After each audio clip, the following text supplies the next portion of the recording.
Hi everybody, my name is Peggy aka Peggypeg. Welcome to my channel. So today I am gonna show you how I made my first wig ever.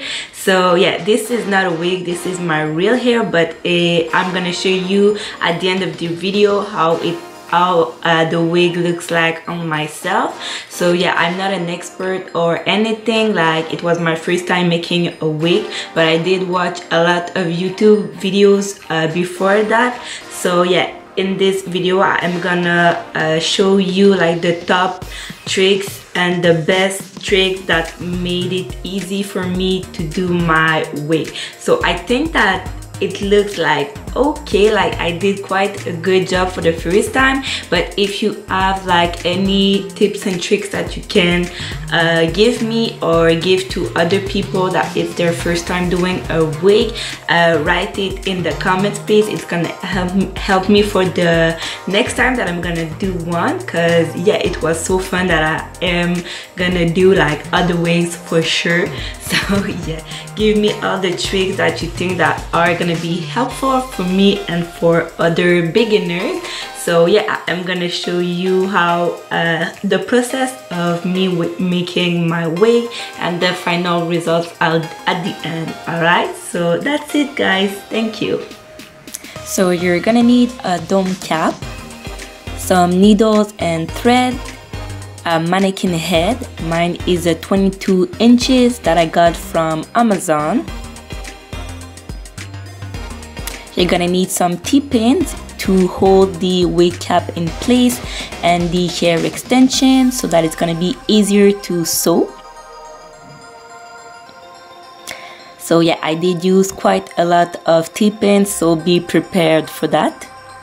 You're gonna need some comb for the wigs and of course some hair extension. I got mine from Sunber Hair. So what I did first is I drew where I wanted my leave out to be, and I used my T-pins to lay where I wanted my first track of hair to be. That way it's gonna be easier to sew in the right direction.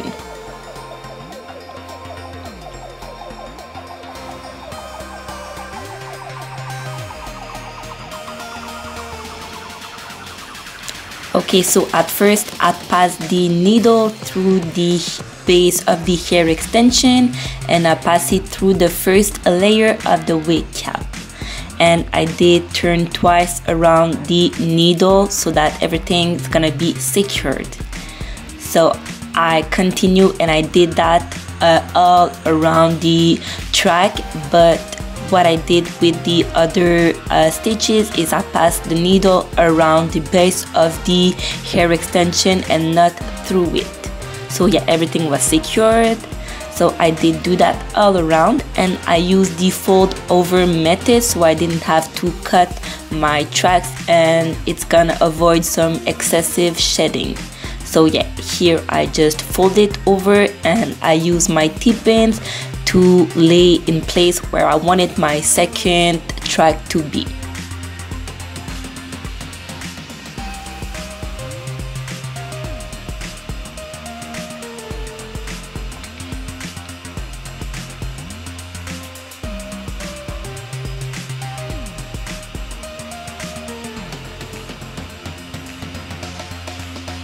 So yeah, here I did sew, but I thought that it was quite far from the base, so what I did is I went back so that everything could be a little bit more flat.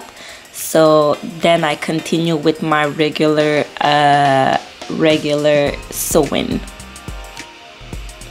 So I did do that all around, and then when I got at the end I did the same thing. I just fold over the track and I continued.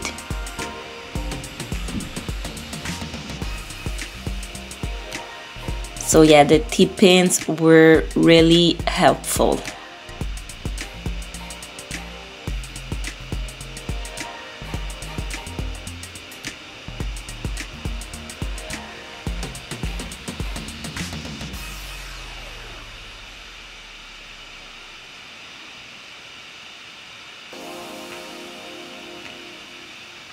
So here you can see how close from each other that I'm actually sewing, so that everything can be secured and nothing could unravel.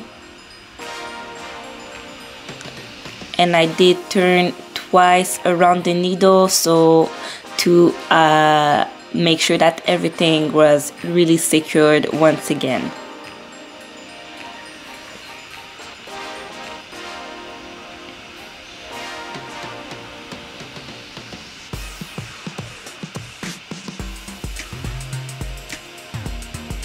So when I got at the end of my thread, all I did was cut it, and I did like 4 to 5 knots so that nothing could unravel, and then I did cut the excess thread.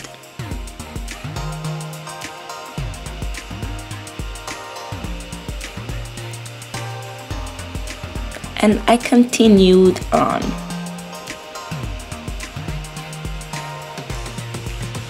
So yeah, for this wig I used 2.5 bundles.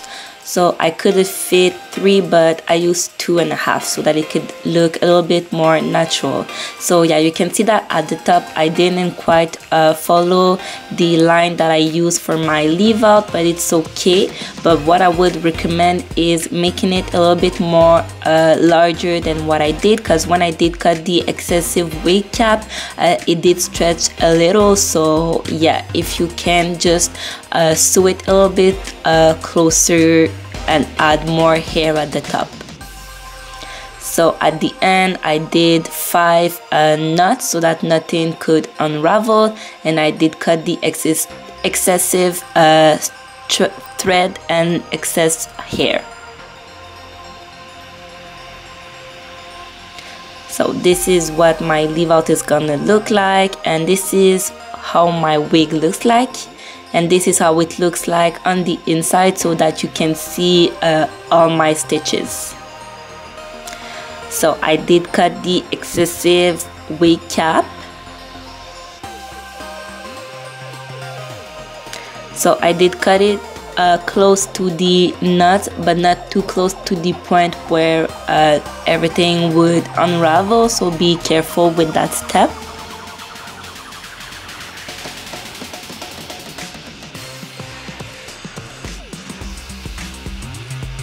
And I did sew some combs, 3 combs, so yeah, it could be easier to apply the U-part wig. So I hope it was easy to follow. Thank you guys. Alright, so guys, this is the result of my wig.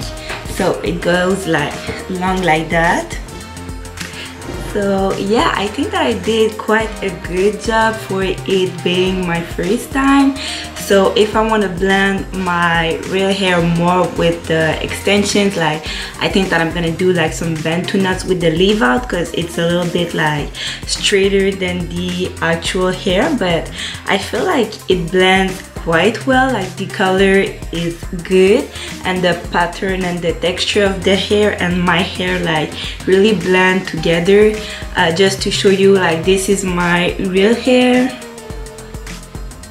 This is my real hair and this is the fake, so it's just that it's a little bit straighter, but if I do some bantu knots with it, like it's gonna blend like better. So I'm just gonna show you, like this is where the clip are. So this is my hair covering it. So yeah, it looks like that. So tell me in the comments if you think that I did a good job, like what advice would you give me to do my hair a little bit better next time. So yeah, I can't wait to hear read your comments on this hair, but I really love it. So yeah, once again, the hair is from Sunber Hair, so I'll leave the link to this hair in the description box. But yeah, I really love it, guys, so tell me if you love it too. So yeah, don't forget to subscribe to my channel. Don't forget to watch one of the last video that I posted before. Don't forget to like this video, like all that stuff. subscribe, comment, share, like all that good jazz. So yeah, thank you for watching, guys. Bye.